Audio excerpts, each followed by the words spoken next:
part yun ng ano niya eh. No? Kasi even before he started, lagi siyang hinahunt for the mismatches. Kailangan niya matuto dumipensa eh. Wala siyang choice.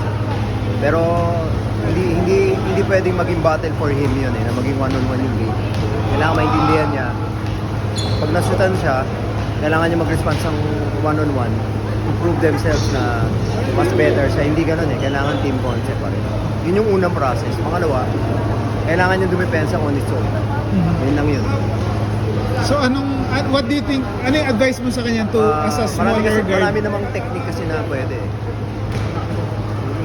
Wala namang tanda, si Hard. Tagal ko rin naglaro ng pro, wala namang bumuli sa akin. So, it's a matter of pride and technique lang para magawa niya ng parang. Ganun talaga eh. Ganun talaga yung basketball nowadays. So, yung as a team concept, coach, ano yung tingin mong, what does the team need to do better to defend? Siguro kailangan, yung goal namin kasi to stop Junmar eh, di ba? Double-double siya yung first 2 games. So, nagawa niya naman kahit Gawa paano. namin, pero siguro sa lahat ng teams ngayon, wala namang kumakamatch ang San Miguel eh. Given naman yun. We're trying our best na makastay on their own until 4th quarter. Tapos mas notch namin yung game. Pero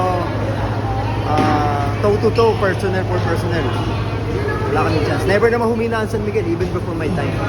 So given yun. You play your best every time against San Miguel. Yun lang yun. Kaya kailangan maintindihan mo yung value yung team para talunin mo yung isang team like San Miguel. May positives ka ba na nakuha kahit paano sa larong to? Meron, kasi nakita namin yung second group namin, kaya nilang bumalik eh. So, we can go deeper.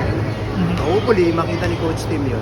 We can go deeper bench para pagdating ng dulo, fresh pa rin yung starters. So, yung first group.